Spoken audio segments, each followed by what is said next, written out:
Ko'rib turganingizdek, bu qurilmani men avval ko'rmaganman. Shu tajribani o'tkazib boshlagandan boshlab bu qurilma bilan o'zim shug'ullanganman.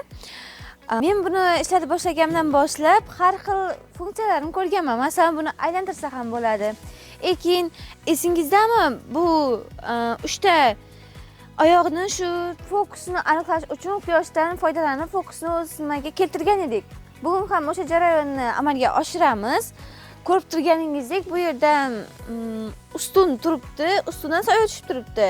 Demak, biz fokusni aniqlash uchun uni quyosh bilan birgalikda shu fokusni aylantirishimiz kerak. Buni bunday qilib aylantirib, quyoshni bir joyga jamlab va fokusni aniqlab tajribamizni davom ettiramiz. Xo'p, ko'rib turganingizdek, sal buyoqroqqa surdik. Sababi soya tushib turgani sababli quyoshni bir joyga jamlay olmadik. Hozir endi fokusni aniqlashga harakat qilamiz. Ko'rganingizdek, bir tomoni hali ham soya bo'lib turibdi. Demak, buni hali ham ozgina surishimiz kerak ekan. Sababi bu quyoshni bir joyga jamlab to'la energiyani berish lozim bo'lib hisoblanadi.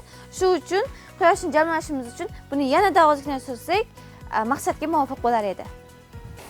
Bu narsa qurilmalar chang ekan, changni supursanglar bo'lmaydimi deb kommentariyaga yozib o'tirmanglar. Sababi qishloq sharoitida ishlatiladi. Qishloq sharoitida uni supurib, artib yuradigan umuman shart emas. Sababi bu changga umuman qaramagan holda ishlayveradi.